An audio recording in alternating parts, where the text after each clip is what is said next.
When Mr. Whiskers first met Lady Puddlebeans, he was polite to a fault. He brought her gifts, a feather, a slightly used bottle cap, once an entire sock that was definitely not his.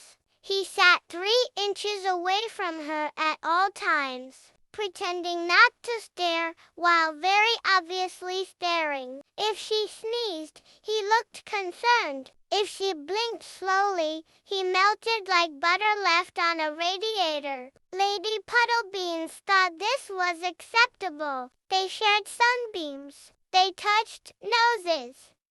Mr. Whiskers let her have the good spot on the couch. Even though it was clearly his spot by ancestral right, love was quiet. Love was warm. Love smelled faintly of tuna. Eventually, they married, legally binding in the eyes of the hallway rug. Years passed. Now Mr. Whiskers still loves Lady Puddlebeans deeply. He just expresses it differently. For example, he sits directly on her head at 3 a.m. Lady Puddlebeans, once graceful and mysterious, now screams into the void when the food bowl is only 30% empty. She yells at Mr. Whiskers for chewing. Too loud, he is not chewing.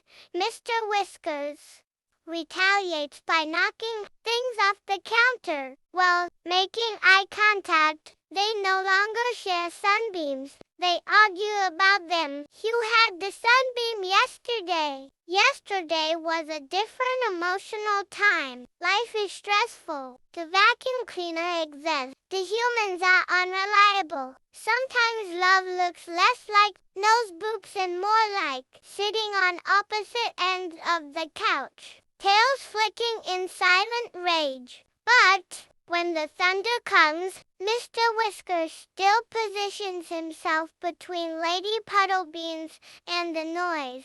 When Lady Puddlebeans has a bad dream, she still presses one paw against his back just to make sure he's there. They don't blink slowly as much anymore, but when they do, it still means everything.